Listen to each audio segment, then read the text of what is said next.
Ser podcast. Cuentan que amanecí en el año del sol, que hizo que nos encontraran a este lado de la Panamericana. Tu dolor al otro lado del alambre, donde dicen nadie tiene hambre, donde todo lo que pasa es importante. Veo a través del suelo y no encuentro curandero que lave las heridas que brotan desde el suelo. Oh, cuentan que amanecí en el año del sol, que hizo que nos encontraran a este lado de la Panamericana. Tu dolor al otro lado del alambre, donde dicen nadie tiene hambre, donde todo lo que pasa es importante. Lo siento mucho, pero llegan tarde los idiotas que dicen que los extranjeros nos invaden a los auténticos y genuinos españoles. Esto lo dice en la barra de un festival, por ejemplo, mientras De Pedro, que es hijo de un peruano, es el que está sonando, canta esta canción sobre fronteras alambradas. Pero hay quien no quiere enterarse de lo que hoy mismo nos recuerda el Instituto Nacional de Estadística, que en España vivimos gente de muchísimas procedencias y que ya hay muchos españoles con ojos rasgados, por ejemplo. Pero aún así hay un músico de padres chinos, o sea, ciudadano español, no simple residente, que eligió puto chino maricón como nombre artístico para reírse de todos aquellos que le insultaban porque no era lo suficientemente español ni lo suficientemente macho como para ir tranquilo por la calle.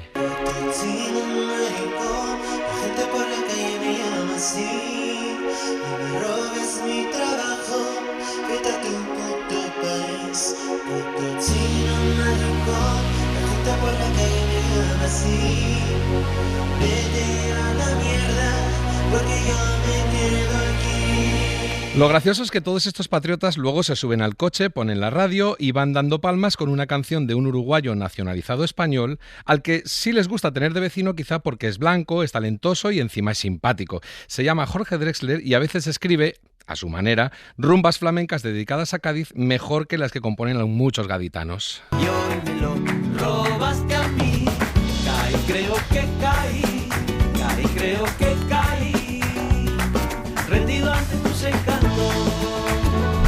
¿Ven por qué les decía esto de que la supuesta invasión ya se está consumando? Pues vaya filfa de invasión. Caí, creo que caí, creo que caí. Buenas tardes y bienvenidos a La Ventana. Matías Vallés, adjunto a la dirección del Diario de Mallorca. Buenas tardes. Buenas tardes, Iñaki. ¿Qué tal? Está ahí en Radio Mallorca con nuestros compañeros y saludamos también a Patricia Simón, que está en Málaga. Ella es periodista y escritora. Buenas tardes, Patricia. Hola, buenas tardes, Iñaki. Bienvenida otra vez a La Ventana en este mes de agosto. Les contaba todo esto porque es lo que cuenta hoy el Instituto Nacional de Estadística, que en España se ha alcanzado un nuevo máximo histórico con casi 50 millones de habitantes y que ese aumento de la población española se produce sobre todo por la llegada de personas nacidas en el extranjero. Por eso tengo aquí sentada a mi lado a una compañera del área de sociedad de la cadena SER, Marina Fernández. Buenas tardes. ¿Qué tal, Iñaki? ¿Cómo refleja la sociedad española ese informe? ¿Qué cuenta de la composición de la población española? No cuenta lo bien que suena esta supuesta invasión, eso ya nos lo has dejado claro tú. Pero mira, somos ya más de 49.800.000 personas las que vivimos en España.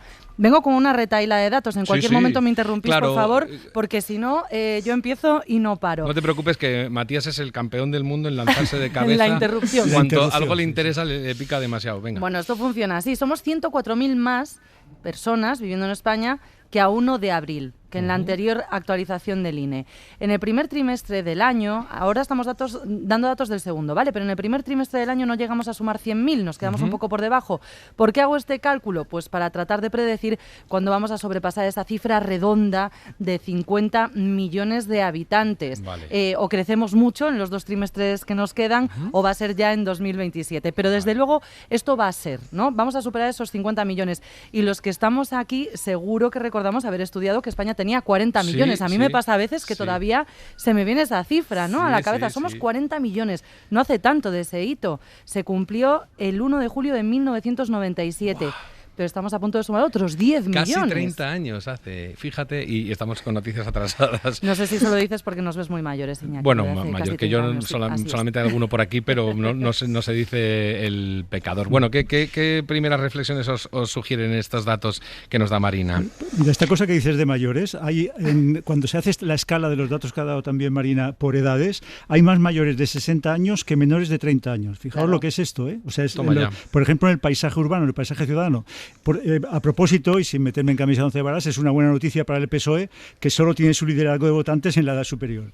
Y luego hay una cosa, el segmento que más crece, ¿cuál es el segmento que más crece? El segmento más abundante son 30, 40, 50, estos son ahora, digamos, por frecuencia, por presencia, las edades más representadas. Pero el que más crece son los nonagenarios. Es decir, una de cada 100 personas ya es nonagenaria. Hombre, una de cada 100, pero es que una de cada 100 es muchísimo, casi tanto como bebés. Es decir, que a lo que vamos es a un mapa cada vez más gris o cada vez más encanecido o cada vez más mayor, evidentemente compensado, como explicabas tú antes, Iñaki, por la inmigración. Por la población extranjera. Esto va a suponer muchos desafíos, que vamos a tener muchos centenarios, muchas personas mayores. Pero ya los tenemos, porque esa pirámide que estábamos diciendo poblacional ya obliga a que haya mucha gente cuidando de ancianos, de toda esa parte que decía Matías, y de los nonagenarios ya no quiero decir, y mucha gente trabajando en casas y en residencias, a esa gente a la que se lo ponemos difícil para llegar y a la que les ponemos sueldos terroríficos.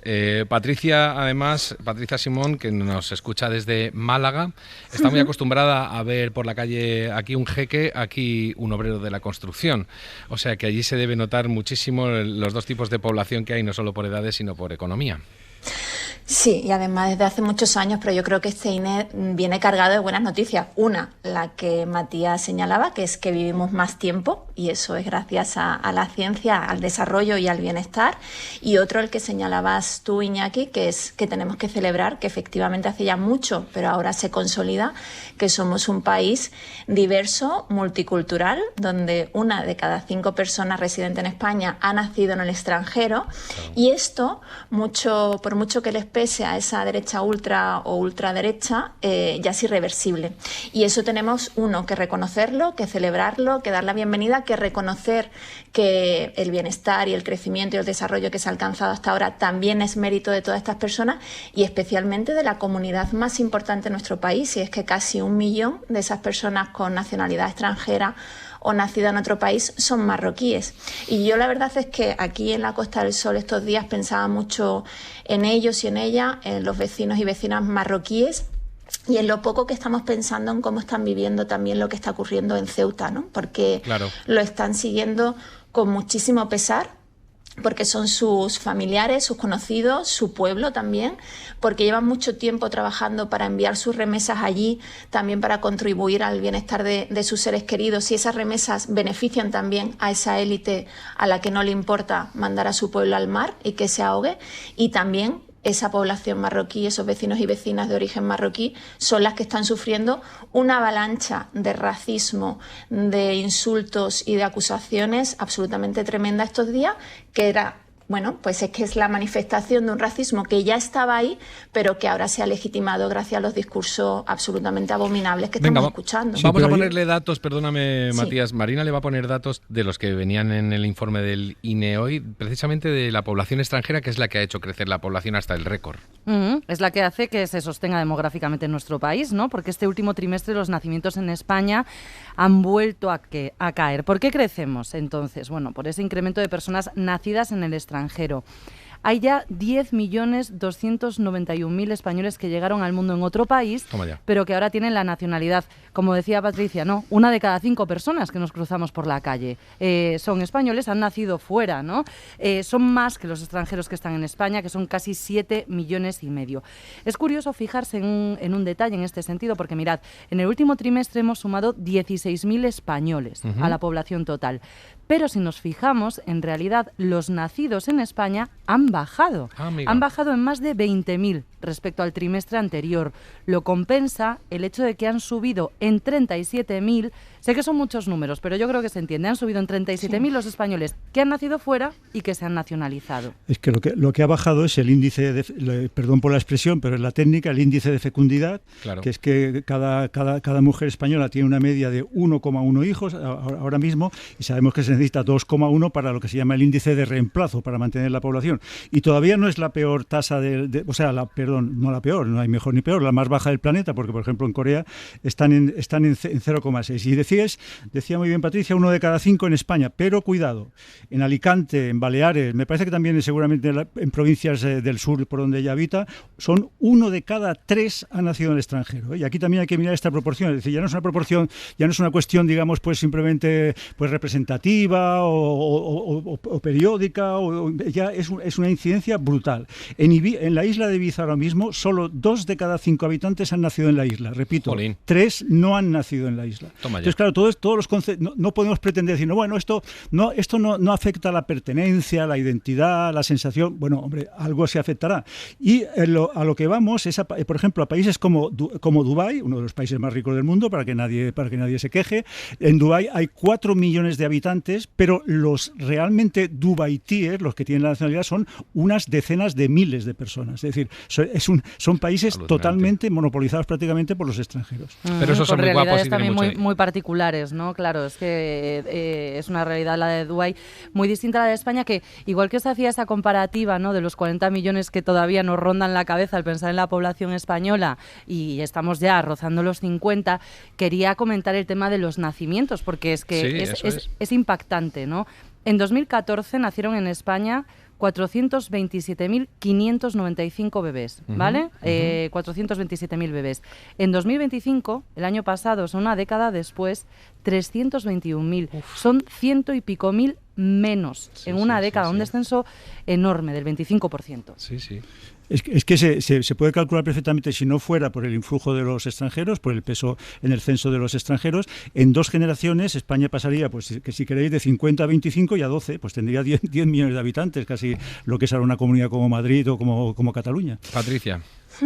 Sí, además está muy testado que los flujos migratorios también acuden a donde hay empleo y donde hay oportunidades de mejora, con lo cual estas cifras salen también en un momento en el que estamos viendo que España lidera los índices de crecimiento a nivel europeo, con lo cual con todos los desafíos que entraña en términos de servicios públicos, de políticas de acogida, de sensibilización, de contrarrestar esos discursos de odio también a través de la música, como hemos visto al principio, bueno, pues lo que estamos viendo es que se relacionan muy bien unas cifras de crecimiento de la población, de asentamiento, de diversidad, con las tasas también económicas que estamos viviendo. Es un síntoma de buena salud. Sí. Patricia, tú que has viajado muchísimo, tienes muchísima experiencia en periodismo de relaciones internacionales, ¿cómo se ve esto en el resto de Europa, lo de que Europa esté necesitando cada vez más mano de obra inmigrante, sobre todo para el envejecimiento de la población, pero también para la industria, porque la gente solo quiere trabajar en puestos cualificados cuando se ha formado en Europa? ¿Cómo se maneja eso en el resto de los países avanzados europeos? O sea, ¿se tiene esta misma idea de, bueno, no los quiero ni ver, pero en realidad me hacen falta, o están ya convencidos de que deberían ser integrados, por lo menos por la razón económica? Bueno, depende mucho de la tradición y de la historia colonial del país. Es verdad que en Francia, por ejemplo, llevan más de un siglo utilizando los flujos migratorios, instrumentalizándolos políticamente, desde que empezaron a necesitarlos en los años 20 del siglo pasado hasta ahora, y han cambiado mucho las opiniones públicas dependiendo de cuál fuese el grado de necesidad. Lo que sí es cierto es que al final los discursos de los partidos de ultraderecha como Le Pen, que lleva muchísimo tiempo, recordemos, llegando a la segunda ronda, a las segundas elecciones, compitiendo con un candidato que no han salido hasta ahora, pero que las previsiones lo que nos dicen que podría salir en las próximas elecciones como presidenta Marine Le Pen, han conseguido de alguna forma normalizar un discurso en el que la población autóctona acepta que se necesita a población extranjera como mano de obra barata, para empezar, para cuidar a las personas mayores y a los niños y niñas, que es una de las cuestiones que tienen jaque al estado del bienestar. Claro. Hay muchas regiones en España que están haciendo políticas, por ejemplo, de estado del bienestar, como en el caso de Asturias, pero no tienen suficiente personal para contratar para los cuidados en una región absolutamente envejecida. Bueno, pues en estos países, como en el caso de Francia, termina sentándose una imagen de sistema de castas. Estáis aquí, os necesitamos, pero claro, preferiríamos que no estuvieseis, ¿no? Sí. Eso además vinculado con el racismo que se ha heredado del colonialismo. Hay otros en los que, por ejemplo, la decisión de Angela Merkel durante el éxodo masivo de 2015-2016 de Siria, pero también de Irak y de otros países, esa decisión de acoger a casi 1 millón de personas terminó normalizando lo que era una cuestión también estratégica, porque económicamente lo necesitaba el país, ¿no? Entonces, todo esto lo que quiero decir es que realmente los discursos políticos y mediáticos terminan modulando la opinión pública y aceptando una cuestión como son las migraciones, que son procesos humanos tan antiguos como el ser humano en sí, y que además en una región tan envejecida como es Europa son muy necesarios, termina generándose esta instrumentalización del miedo y del odio que genera en el rechazo, pero que donde más hay también ha calado esos discursos de odio. Recordemos que en muchos casos son donde más se depende de la mano de obra. Yo siempre recuerdo las crisis del Ejido de 2001, claro, que yo estaba estudiando en la universidad aquí también en Andalucía, y cuando las personas migrantes, después de aquellas razzias terribles de persecución de personas que trabajaban en los invernaderos, decidieron ponerse en huelga, al día siguiente se pararon todas las persecuciones como las que estamos viendo ahora en Ceuta. Con lo cual, bueno, también tiene que ver con dar derechos. Esta regularización es absolutamente necesaria, la que ha hecho el gobierno, para que estas personas puedan reclamar sus derechos y ser tratados como ciudadanas y ciudadanos más. Bueno, pero eso no pasa en todas partes. De hecho, tú estabas hablando del ámbito de las relaciones internacionales, de la opinión pública, o sea, cosas que van muy, digamos, por encima del ciudadano medio. Pero quiero que nos cuentes aquí en Antena, Marina, Matías, no os vayáis, estad atentos, porque lo que le ha pasado esta mañana a Patricia Simón en un médico allí en Andalucía es como para contarlo, porque eso ya no es opinión pública, en fin, no son palabras vaporosas, son lo que pasa cuando entras en la intimidad de hablar con alguien que te está dando un servicio tan básico como la medicina. Cuéntanos. Sí, pues ha sido un episodio muy doloroso, efectivamente, por todo lo que entraña. Esta mañana he acudido a una cita con un especialista en un hospital privado por cómo está la sanidad pública en Andalucía, y cuando he explicado, bueno, pues mi historial, una intolerancia a la lactosa, el doctor, el digestivo, ha procedido a decir, bueno, que podía haber varias causas, varias enfermedades que la hubiesen provocado, y dijo una, que no recuerdo el nombre, empezaba por mí, y dijo, pero esta ya no existe en España, existe allí, señalando para Marruecos, porque estamos enfrente del Mediterráneo. Dijo, en Marruecos esos que nos están invadiendo. Y en ese momento, que me quedé fría, le he dicho que no iba a admitir comentarios racistas, a lo que él me ha respondido que eso no era racismo, y que sí, que los marroquíes nos estaban invadiendo, como estábamos viendo en Ceuta. En ese momento, viendo que no tenía ninguna intención de rectificar, sino que todo lo contrario, que se reafirmaba, pues le he dicho efectivamente que no quería que me atendiese un médico racista. Y cuando he ido a poner la reclamación, que yo creo que esto es también el aprendizaje, ¿no?, de cómo tenemos que poner pie en pared, cuando se lo he explicado a la persona que estaba en atención a los pacientes, le he contado exactamente esto, y entonces ella me ha dicho, pues muchísimas gracias, era una mujer joven, porque yo soy marroquí, yo no estoy de acuerdo con lo que ha pasado en Ceuta, pero no somos invasores y no traemos enfermedades. Matías, yo no sé, perdóname, no sé si has terminado, Patricia. No, quería decir que nos hemos emocionado las dos, porque mientras yo llenaba los documentos de la queja, en realidad de lo que hemos hablado es de todo el odio que se estrella contra las personas que son, insisto, nuestros vecinos y vecinas estos días, y que no solamente los discursos efectivamente ya llegan solamente desde los parlamentos o las televisiones o los partidos políticos, como ha pasado durante los últimos 30 años de políticas racistas, sino que es que se han normalizado en los grupos de familia, de compañeros y compañeras de trabajo, de amigos, y bueno, tenemos que acabar con esa impunidad y que el racismo vuelva a dar vergüenza. Matías, un breve comentario y nos vamos a cambiar de tema. No, está claro. No es que esté, como decir, se está filtrando, se está implantando, se está colando ahí un pensamiento de ultraderecha. No, hay personas de ultraderecha, yo no conozco este caso y por supuesto no opino de este caso, pero hay personas de ultraderecha que cada vez, por supuesto, tienen más fuerza, tienen más presencia, tienen más porcentaje de votos, España, Francia, Alemania, Reino Unido, en cualquier país que queráis, y por tanto imponen su opinión. También hay componentes en muchos de estos casos, ya digo que no hablo de este caso, del famoso mansplaining, mi mujer vota lo que yo le digo, yo te explico la historia, la geografía, la medicina, la música moderna, yo soy el campeón del mundo, pero sí reconozco una cosa, digo porque mucha gente va a escuchar a Patricia, que ha tomado esta decisión, que para mí es una decisión valiente, pues yo quiero decir que por desgracia, y lo siento por los dos, soy de los cobardes que no hubiera efectuado una denuncia. Lo digo porque estoy seguro que también hay oyentes que dirán, hombre, pues yo en estos casos, yo creo que ese es el tema de debate, ¿no? ¿Hasta qué punto hay que llevar el rechazo, que está claro, pero dices, bueno, pues mira, pues una persona desafortunada, una persona con la que no quiero hablar nada, con la que no volvería a hablar nunca más, pero la denuncia por mi pereza existencial, que Patricia no tiene, porque Patricia es, con perdón, una activista, yo no, entonces yo simplemente me hubiera callado, me hubiera ido y me lo hubiera dejado en mi interior. Patricia, en el nombre de todos los que somos usuarios de la sanidad, primero porque es verdad que muchos tienen que pagarse una privada para poder ser atendidos a tiempo, y en el nombre de toda la gente que como dice Matías, nos cuesta hacer ese tipo de reclamaciones y ser tan directos, la verdad es que deberíamos darte las gracias. Os emplazo a que esperéis un momentito a que haya unos minutos de publicidad. Le damos las gracias a Marina Fernández. Hasta luego, gracias a vosotros. Aquí. Y volvemos enseguida con algo un poquito más amable.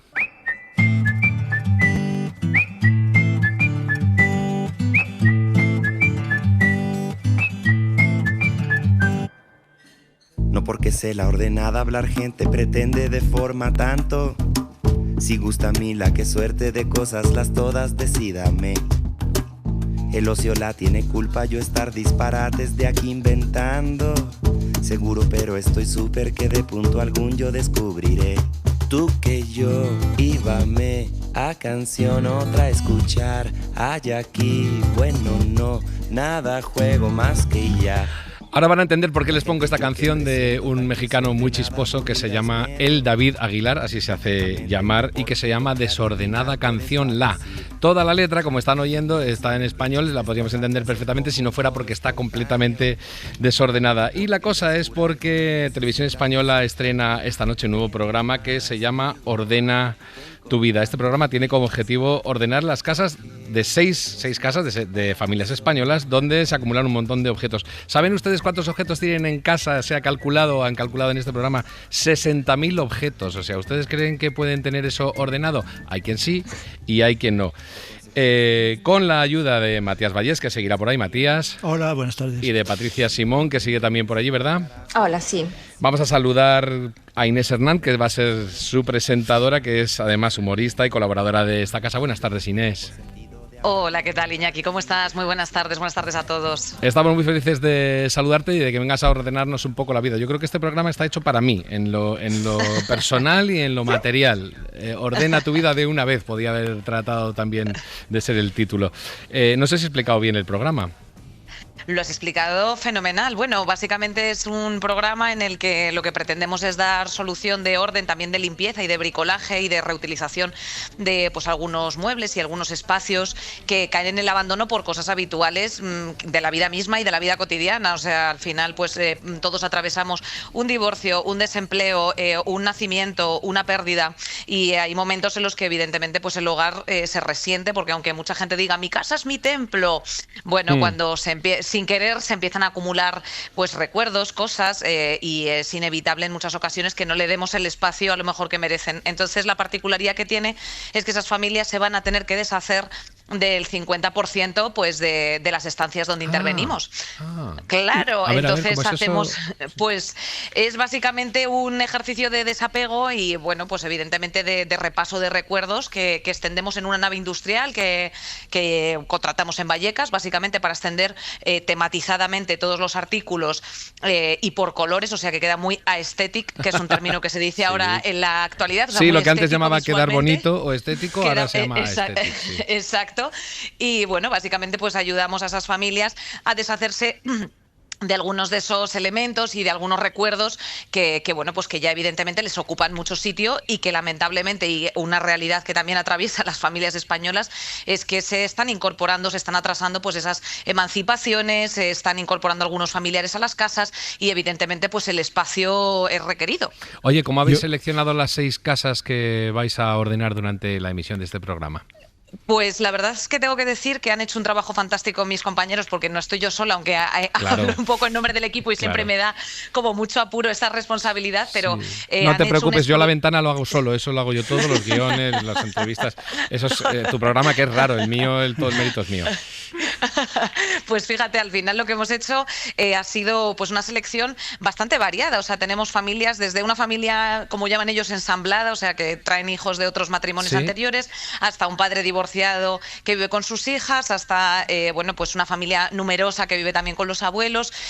Bueno, pues hemos intentado contemplar distintas realidades que entendíamos de la sociedad española, que pueden ser perfectamente representativas, y bueno, pues también son seis oportunidades de conocer a esas familias y sobre todo incluso pues eso, ofrecer a todos los espectadores que nos acompañan esta noche a partir de las 10:25 en la 1, muy bien. Pues la oportunidad también de coger algún truquillo, porque esto no es solamente este voyerismo de ver cómo tienen de desordenada la gente la casa, sino también de pues decir, oye, pues fíjate, a lo mejor se puede dar una segunda vida, insisto, a un mueble, se puede limpiar el hierro de los mueblecitos que cogen humedad del baño. Bueno, en fin, hay muchos trucos que la verdad van a ser muy útiles. Yo exponer todos los objetos que tienes en casa es más pornográfico que desnudarse, casi sería mejor salir desnudo que hacer esto, pero he visto, Inés, que el programa Ordena tu vida se presenta como, comillas, transformación vital y del hogar, que es un objetivo ambicioso. Yo quería saber si pensáis que la transformación del hogar resulta automáticamente en una transformación personal, en un cambio de vida. Bueno, simbólicamente yo creo que depende del valor que le otorgues a los objetos de los que te vas a deshacer o de los que tienes evidentemente un dilema.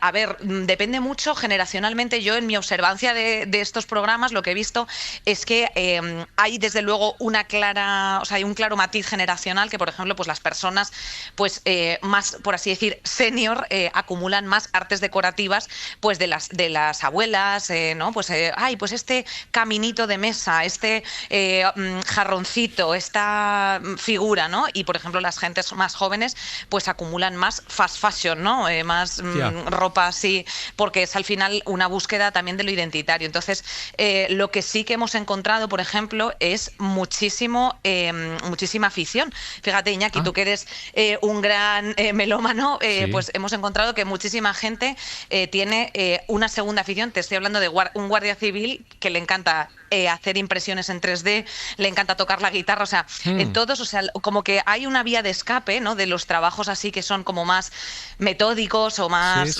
pues más de sota, caballo y rey, en el que todo el mundo, o por lo menos los hogares españoles que hemos visitado, necesitan tener como su vía de escape, de lectura, de pintar, de escuchar música, de tocar un instrumento, y bueno, pues eso sí que me ha resultado llamativo. Por lo tanto, cuando te tienes que deshacer pues de algunos elementos de tu casa que obviamente no sean estructurales, porque hay mucha gente que lo más cariño le tiene evidentemente es lo que se ha quedado, bueno, sí que te plantean cosas evidentemente, y hay ciertos simbolismos, yo creo, en deshacerte al final de cosas tuyas, pertenencias tuyas, que pues marcan un antes y un después. O sea, no todo lo que te deshaces es basurilla, sino que hay cosas que dices, pues a lo mejor esta silla de ruedas donde ha estado mi madre, que ya falleció, pues es una cosa como que simbólicamente me estaba dando mucho apego tirar o deshacerme de ella o reciclarla para que le den un segundo uso, y sin embargo, bueno, pues hacemos ese acompañamiento. O sea, que tiene ahí, desde luego tiene un matiz social todo lo que tenemos, porque yo creo que cada vez tenemos menos cosas. O sea, eso es una realidad por los espacios. Patricia, que ha estado de viaje, que se mueve más que los precios, no sé si tiene mucho acumulado, porque la gente que habéis vivido en distintos sitios y andáis siempre en movimiento tenéis lo básico, o tú vas a hacer uso de este programa y vas a decir, espérate, que me expliquen un poco cómo se tiran cosas. A mí es que me genera mucho placer ordenar, tengo que decir. Viajo muy ligera, pero sí que traigo objetos, ¿no? O cuadros de recuerdo, y sí que tengo cosas a las que tengo muchísimo aprecio. Pero me pasa un poco, estaba escuchándote, Inés, y pensaba en Marie Kondo cuando se puso de moda, y que una de las razones es porque se hacían virales vídeos en las que la gente se deshacía de cosas y eso supuestamente le provocaba también pues sensación de bienestar, de serenidad, de quitarse un peso, ¿no? Y yo te quería preguntar por eso, si has visto que la gente cuando se deshace de pertenencias que al final lo que están es estorbando o recordando cosas que no es, pues que tampoco les apetece tanto recordar, sienten cierto alivio, y también cómo se negocia, porque entiendo que hay objetos heredados, por ejemplo, o de la infancia, los dibujitos que hice yo en parvulitos que mi madre quiere guardar y que yo cada vez que vengo en verano a casa querría robar y tirar a la basura, ¿no? Esas negociaciones en este momento en el que parece que nos cuesta mucho negociar, ¿cómo se hacen? Porque son objetos familiares. Claro, habrá habido tensiones, digo yo. Sí.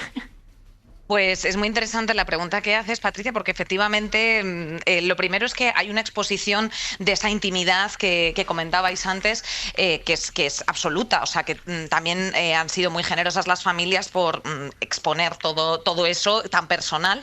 Y en efecto lo que han hecho incluso ha sido como un revisitar esos espacios que parecían comunes, pero no lo eran. O sea, a lo mejor eran pues algunos objetos o algunos recuerdos que efectivamente estaban conviviendo en un salón donde que nadie se había reparado a mirar o a preguntar de dónde eran, y a lo mejor pues incluso, sobre todo los más chavales, ¿no? Pues los chavales de 15 años o de 16 años decían, ostras, mamá, ¿y esto? Pues es que yo me fui de viaje o yo trabajé en serio, tal. O sea, como que flipaban en directo porque no había forma como de contener en muchas ocasiones eso. Entonces, las cosas que creemos que tenían un valor o tienen un valor, les hemos dado un espacio importante precisamente pues para ponerles, para darles como lo que merecen, ¿no? Y luego después las negociaciones, bueno, pues evidentemente ha habido muchas, claro.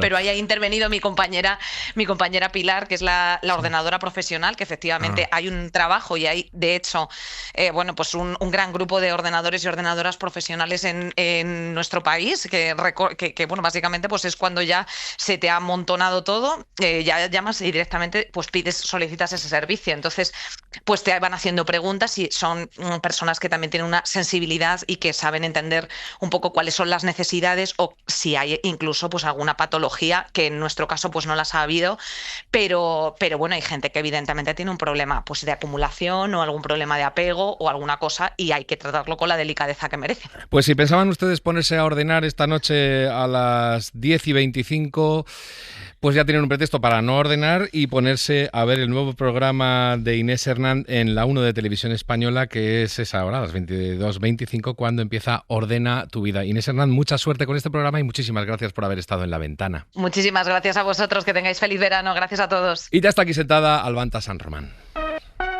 Mujer refranera, mujer puñetera.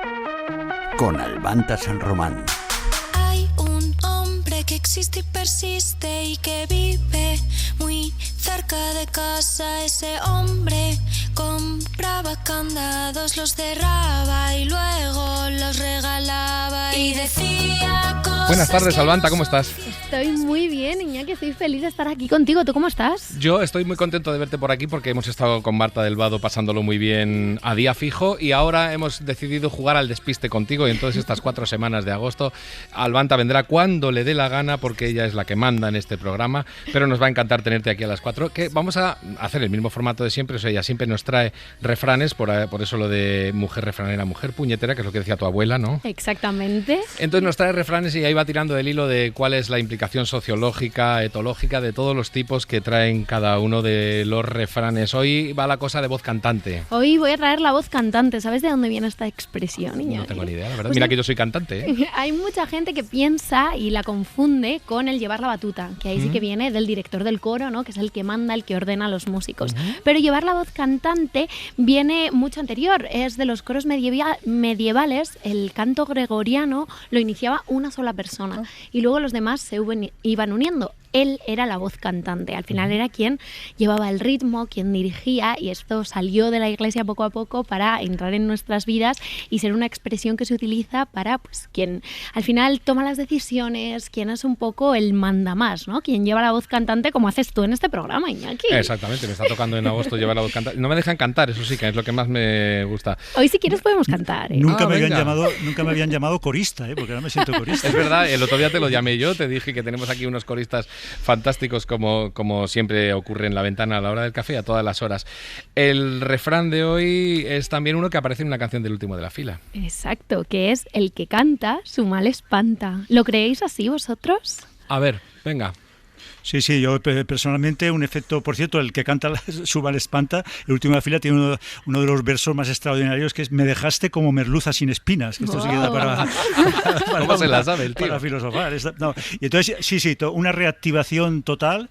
Lo que pasa es que normalmente suelen ser músicas, por supuesto canciones, siempre canciones pop, tendentes al rock, y que pertenecen a tu vida pasada. Entonces, que reactivan tu experiencia, te reafirman en la tierra, como decir, bueno, mi vida no ha sido un desastre tan absoluto si en aquel momento yo pude vibrar con esta canción. Claro, pues es un refrán tradicional que ya circulaba en la Edad Moderna, pero que lo incluyó Miguel de Cervantes en Don Quijote de la Mancha.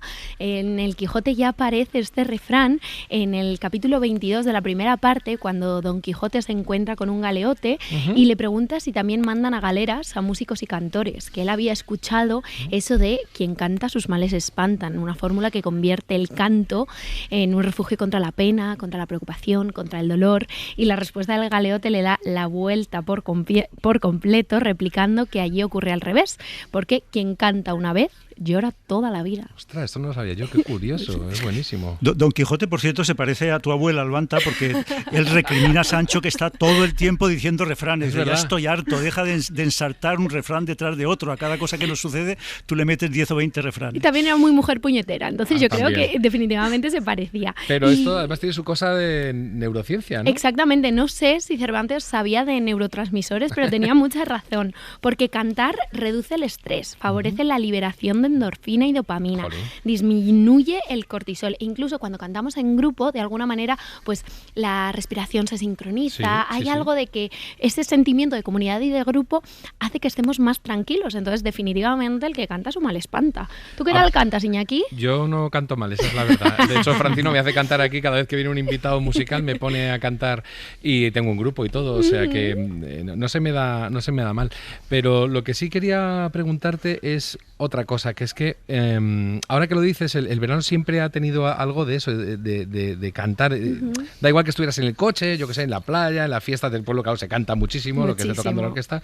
Siempre acaba sonando la misma canción, que es lo gracioso. Sí, pero ¿no te parece muy curioso que esto de la canción del verano, que hemos crecido con ello, que se hacían recopilaciones de discos, es algo que en los últimos años se ha perdido un poco? Porque si yo a todos os digo que cerréis los ojos, también a nuestros espectadores, y pensáis Atenta, Patricia, ¿eh? Una canción del verano, la que sea, del año que sea, ¿cuál os viene a la cabeza?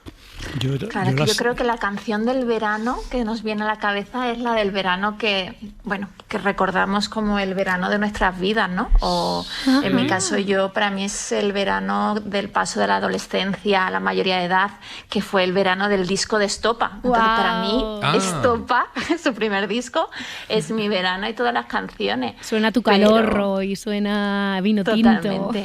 Totalmente. Matías. Pero luego el resto de canciones de verano son todas de esas de Ave María, Tengo un tractor amarillo cuando era pequeña, bastantes, algunas horrorosas, pero son indelebles, ¿eh?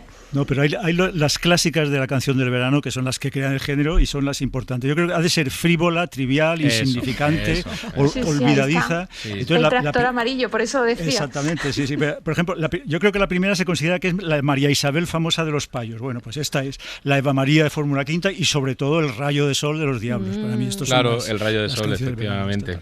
Sí, pero ninguna de las que me estáis diciendo son canciones de los últimos 2, 3, incluso 5 años. Ya, igual es una cosa de edad, pero tú sigues soslayándolo y tú sigue. Yo creo que tiene que ver con que como grupo, como país, como mundo, hemos perdido la capacidad de escuchar música a la vez, todos al mismo tiempo, porque ahora cada vez hay más canales por los que nos llega la música. Es verdad. Y la música nos llega según nuestros algoritmos. Si tú abres Instagram o abres Spotify, Iñaki, te van a salir unas canciones completamente diferentes de las que me salen a mí. Es verdad. Antes todos escuchábamos el Caribe Mix y las 12 canciones que había en ese disco de Caribe Mix era la canción del verano. Claro. Si este año podemos pensar en una canción del verano, a lo mejor se me ocurre que sea Superestrella de Aitana, que tengo que deciros que salió hace 1 año y 3 meses. Y es la canción del verano ahora. Exacto. Fíjate. Todo cambia. Porque también por el Mundial. Claro, sí, porque pero... la fuente por la cual se convierten en famosas las canciones es otra que antiguamente que era la radio casi. Exacto. Siento que ha desaparecido un poco esa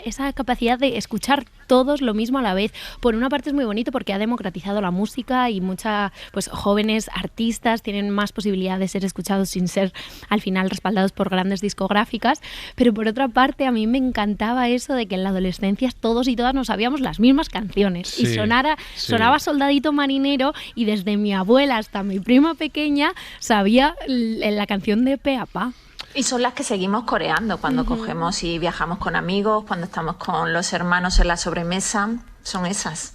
Pero ahora es verdad que la cultura se mide por nichos, ¿no? Y entonces hay nichos que están más poblados, nichos que están más despoblados. Yo creo que lo que dices es positivo en el sentido que hay una gran variedad. Y hay otra cosa, tú dices, es que ya no hay canciones iguales, porque tampoco el verano es igual a aquellos veranos de los 60, 70, 80, adormilados, que con una rutina totalmente espectacular, en que incluso parece que hacía más calor, que sabemos que no es verdad, pero como era todo tan monótono que pensamos que hacía más calor que ahora. Que aumentamos mucho en la hora de música que hacemos con Francino en la temporada regular, los viernes, que ya la gente no hace un uso de la música igual, no solamente por lo que estamos contando de dónde le viene la música, sino cómo la escucha, empezando por eso que a Francino le gusta mucho, que es que no oímos los discos desde el principio hasta el final, que muchas veces tienen una historia que contar o están ordenadas de un modo, aunque solo sea anímico, pero eso ya no es así. Eso ya no es así y también se han perdido cosas como, por ejemplo, esos grandes preámbulos acústicos antes de que empiece una canción de 8 minutos, pues 3 son acústicos en los que te puedes permitir entrar poco a poco, crear esa atmósfera. Ahora estamos regidos por el algoritmo de TikTok que te dice que hay que encontrar la viralidad y que hay que hacer una canción lo suficientemente pegadiza para que se convierta en un tren. Entonces ha cambiado un poco todo. ¿Vosotros recordáis cuándo es la última vez que habéis escuchado un disco del track 1 al 14 sin saltaros ni una? En décadas, lo podemos decir en décadas. Pero hay una cosa que tengo que decir, es totalmente, es palmario, pero ¿cuál es la última vez que viste una película en casa de cabo a rabo? O sea, sin ninguna interrupción, como se ve en el cine. Es decir, yo creo que es la cultura de la disgregación, de la fragmentación, de la dispersión, por ejemplo. Y una cosa más sencilla, que no sea aquí en la radio, donde nos disciplina Iñaki, nos obliga a mantener aquí una tónica. ¿Cuándo has tenido una conversación de grupo de 15 o 20 minutos sobre un único tema? Lo que diríamos un debate. Y entonces esto ya no existe. Hoy todo se va por las ramas, se mezclan las cosas, hay demasiadas influencias a mi juicio. Pero fíjate que, por ejemplo, en mi caso, que el último disco fue el de Rosalía, Lux, fue precisamente porque desde los medios, los prescriptores, periodistas culturales como Iñaki y demás nos decían, hay que escucharlo entero para entender el mensaje, para ver cuál es la evolución. Y ese disco, yo creo que muchísimas personas lo hemos escuchado entero porque se nos ha dicho que era importante. Por eso también es tan importante que haya prescriptores, que haya críticos musicales que nos guíen y nos recuerden el mensaje completo de la obra, ¿no? Absolutamente. Y hay una cosa muy difícil que es incorporarse a la música actual a partir de una cierta edad, porque Spotify también demostró que los socios, los miembros que tenía, a partir de los 30 años no volvían a experimentar. O sea, a partir de los 30 años iban escuchando lo que ya previamente habían escuchado o conocían. Yo no sé si es la experiencia de Iñaki, que es aquí el experto en estas cuestiones. Yo expertísimo. Cuidado que nos va a plantear un debate ahora mismo Albanta.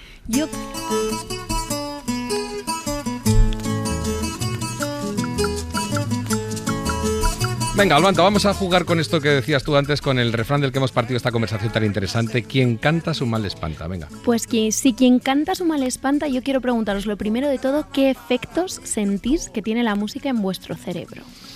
Pues fíjate, la guaracha que está sonando de fondo a mí me da como fiesta, risa, informalidad. A mí siempre me da algún sentimiento positivo y especialmente alegre, no solamente placidez, sino alegría. A ver, vosotros. Sí, una sensación, mover las caderas, ¿no? Y querer juntarte con gente para tener esas conversaciones que decía Matías, ¿no? Matías, con tiempo y con ganas de pasarlo bien. Iñaki, quiero hacerte una pregunta. A ver. ¿Cuántas horas de escucha te salen a final de año? En el rap que hace Spotify no me acuerdo, pero me pueden salir más horas que el año seguramente. A veces tengo tocadiscos a la vez que Tienes pinta de ser de esas personas que escuchan música todo el rato. Sí, yo tengo 3 equipos de sonido en una casa nada grande, porque así puedo poner en diferentes momentos en diferentes actividades de casa. ¿Y te permite pensar la música? Me ayuda a pensar. ¿De verdad? Fíjate. Bueno, también tengo muchas veces que pensar en música porque tengo que venir aquí a hacer secciones de música, pero me ayuda, a veces me inspira, o sea, tengo que pensar en una cosa distinta que no tiene nada que ver con la música, como cómo voy a organizar un día o cómo voy a hacer un trabajo de otro tipo, y consigo que me inspire. A mí me fascina eso. A mí de alguna manera cuando necesito concentrarme necesito silencio absoluto, y mis amigas siempre se sorprenden mucho. Me dicen, pero en el silencio no escuchas hasta un pitido, y yo para nada. Y quiero preguntaros también, Matías, Patricia, ¿vosotros sois de esos que os ponéis canciones tristes cuando estáis tristes? No, pero me gustan mucho las canciones tristes, o sea, y también me reactivan. Las canciones tristes suelen estar ligadas a personas alegres de tu existencia, y por eso me gusta. Yo creo que no escuchamos la música porque es ligera y entonces nos congracia un poco con una vida apesarosa y apesadumbrada, no, yo creo que es que la vida es ligera, la vida es frágil, la vida debería ser música. Entonces cuando escuchamos la música, la vida debería ser así, la frustración no es la música, es la vida. Sí. ¿Sabes la sensación, Albanta, que yo tengo? Que últimamente escucho muchísimos podcasts informativos donde estoy todo el tiempo consumiendo y recibiendo información. Siento que he dejado de escuchar la música o tanta música como escuchaba antes, y la sensación final es que me voy resecando. Yo hay veces que me obligo a dejar de consumir y de informarme a través de podcast mientras estoy haciendo cosas y ponerme música, porque creo que es una cuestión también de salud, absolutamente. Perdonadme un momento, como tenemos poco tiempo y todavía tiene una muy interesante Albanta San Román, quiero que nos la lance y que batáis el récord del mundo de contestar en 30 segundos. Venga. Yo quiero preguntaros sobre la música en directo, porque siento que en los últimos años la música en directo ha cambiado completamente, quizá con este fenómeno de los festivales, que hay festivales de todo, con que los festivales están como experienciando y de repente no hay un festival en el que no pueda haber una noria. ¿Cómo creéis que ha variado en los últimos años o en las últimas décadas la música en directo? Yo, a mi juicio, para mí, y por supuesto con todo el lastre de la edad, se ha despersonalizado. Es decir, no tiene demasiado sentido ir a un macroconcierto, tendría mucho sentido ir a un auditorio, ir a una sala y ahí escuchar a los clásicos de toda la vida o actuales, pero al estilo como escuchábamos a Aute, a Jack, pues a Serrat, como escuchábamos, por supuesto, a Sabina, como escuchábamos lo que se llamaba un concierto sin tanta dependencia del espectáculo y del entorno. Venga, Patricia. Sí, bueno, yo la verdad es que los concilio los dos, los macrofestivales me permiten ver artistas que sería imposible que viese en cartelera ellos solos, pero luego los conciertos más pequeñitos, más recogidos, pues son como con Silvana Estrada, que ha estado estos días, por ejemplo, en España, los que te permiten establecer otro tipo de relación con el artista, ¿no? Ay, madre, es que a mí esto de hablar de música podría estarme hasta las 7 de la tarde. Pero ahora lo vamos a dejar solamente 2 o 3 minutos, que tenemos un poquito de publicidad para que paguen mi sueldo, que es un sueldazo brutal. Y cuando volvamos, todavía vamos a hablar otro poquitín de música, pero esta vez lo propongo yo, no te muevas, Albanta, de aquí. Help, I need somebody, help, not just anybody, help, you know I need someone, help. Todavía estamos aquí con Albanta San Román, con Matías Valles y con Patricia Simón para esta última cuestión, que es la más importante de la hora, que es hoy que se cumplen 61 años de que salió este disco de los Beatles, Help. ¿Cuál es vuestra favorita de los Beatles, o si sois de los Stones a cambio de no ser de los Beatles? Fíjate, os dejo las dos preguntas abiertas para que respondáis, también ahora batiendo récord, porque yo soy un economista del tiempo. Venga, Albanta. Pues es que justo la tengo, que estábamos hablando de ello, pero es que Hey Jude es un temazo. ¿No te lo parece? A mí me gusta muchísimo, sí, tienes que traerme un día, que creo que tienes una curiosidad por ahí que yo no sabía. Sí, ya te la contaré, pero maravilla, me encanta. O sea que tú eres más de los Beatles y sobre todo de Hey Jude. A ver, Matías Valles. Desde alguna de Sgt. Pepper's, por ejemplo, When I'm 64, cuando cumpla 64 años. Seguirás cuidándome, seguirás estando conmigo cuando tengas 64 años. Seguirás mandándome regalos por San Valentín. ¡Uy, qué bonito! Estás hecho un romántico tú. A ver, Patricia Simón, ¿tú eres más de los Beatles o de los Stones? Y sin de cuál eres, nos dices qué canción te gusta más. Imagine, de los Beatles, me sigue pareciendo un himno utópico, pacifista, que nos hace mucha falta y nos da alas. Pero te he pillado, Patricia, porque yo como soy el listo de la música, precisamente en La Ventana todo el año te diré que Imagine, aunque lo grabó estando en los Beatles, venga, te voy a perdonar ahí, lo grabó estando todavía en los Beatles, en realidad ya es un disco de John Lennon. Pero, mira, el pobre Matías está como diciendo, ¿le ayudo o no le ayudo? No, John Lennon es un Beatle desde el nacimiento hasta su desgraciada muerte, allí tiroteado en la puerta de los Dakota de Nueva York, ¿no? O sea, yo creo que... Sí, horrible, pobrecito. Vale como animal de compañía, John Lennon. Gracias, Patricia Simón, Matías Vallés y Albanta San Román. Hasta la semana que viene. Y gracias, Matías, por el lazo. Vale, adiós. Hasta ahora. Para no perderte ningún episodio, síguenos en la aplicación o la web de la SER, Podium Podcast o tu plataforma de audio favorita.